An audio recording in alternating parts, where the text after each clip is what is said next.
May nagtitrending nga ngayon na gagamit ka lang daw ng powdered na gatas at itlog ay makakagawa ka na ng masarap at sobrang affordable na dessert. Na-curious nga lang ako kung masarap at legit ba yung napanood ko. Kaya nag-try din akong gumawa para din maipakita ko sa inyo. Dito nga sa ating gagawing dessert ay gagamit lang tayo ng 2 pack ng powdered milk. Any brand po ng powdered milk is welcome po dito. Doon nga po pala sa napanood ko guys, tig isang itlog at isang powdered milk lang yung ginamit nila. Kaya kung gagawa din po kayo nito, pwede naman po ang isang powdered milk lang at isang itlog lang ang bilhin ninyo para makamura din po kayo ng konti. Lalagyan ko lang po yan ng half cup ng tubig at saka tunawin ang gatas dito. Then pagkatunaw nga po ng ating gatas dito, ay isusunod ko na din po ang half cup ng white sugar. Sa asukal naman po guys, nakadepende po yan sa kung gaano kadaming asukal ang ilalagay mo dito. Yung iba po kasi, hindi nila preferred ang masyadong matamis na dessert. Pero ako kasi, type ko po yung mataas na level na matamis sa mga dessert.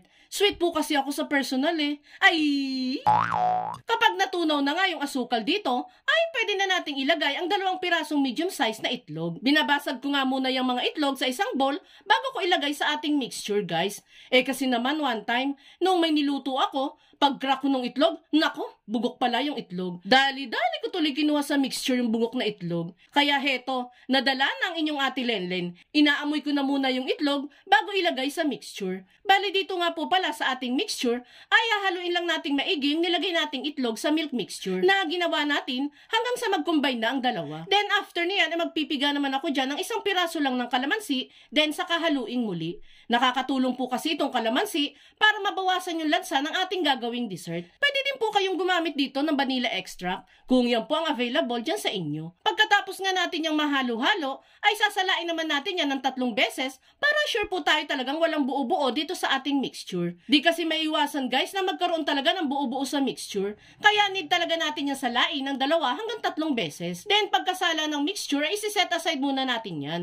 Dito naman tayo sa ating lianera. Bali maglalagay lang naman ako dyan ng tig-1 kalahating kutsara ng asukal sa bawat lianera. Then saka natin yung tunawin sa apoy hanggang sa magkaramelize na ang mga ito. At kung hanggang ngayon ay nanonood ka pa, ibig sabihin na interesado ka sa dessert recipe na sinishare natin ngayon. At kung sakali pong magugustuhan mo ito, pwede po bang pusuan mo naman ang video natin? At mag-iwan ka na din po ng comment na, "Wow, I love this dessert." Maraming salamat po! Once nga na magkaramelize na ang asukal sa lianera, ay palalamigin muna natin yan ng 5 minutes bago isalin yung ginawa nating egg and milk mixture. Syempre, alam ko na ang nasa isip ninyo. Yes po, tama po kayo. Leche flan nga po itong ginagawa natin. And alam ko pong marami sa inyo, paborito rin po ito. Sino ba naman ang hindi magkakagusto sa sarap ng leche flan, di ba? Pagkasalin nga natin ng mixture sa lianera, ay tatakpan ko lang yan ng aluminum foil sa ibabaw para hindi matuluan ng tubig ang ating mixture. Then matapos niyan ay pwede na natin yang lutuin. Sa pagluluto naman ito, dapat po ay nasa low heat lang tayo para hindi masyadong umusbong at umalsa itong ating mixture. Kapag kasi malakas ang apoy, baka naman po maging tortang gatas na itong niluluto natin. Lulutuin lang natin ito sa loob ng 50 to 60 minutes. And makalipas nga po ang 1 oras na pagluluto, ay makikita natin dyan na luto na itong ating leche flan. Hanguin na natin yan at palamigin. Tanggalin lang natin ang takip nito, then saka i-scrape ang gilid para madaling ma-unmold. Eto na nga guys, mainit-init pa, the moment of truth. Maganda kaya ang kalalabasan. Chararan!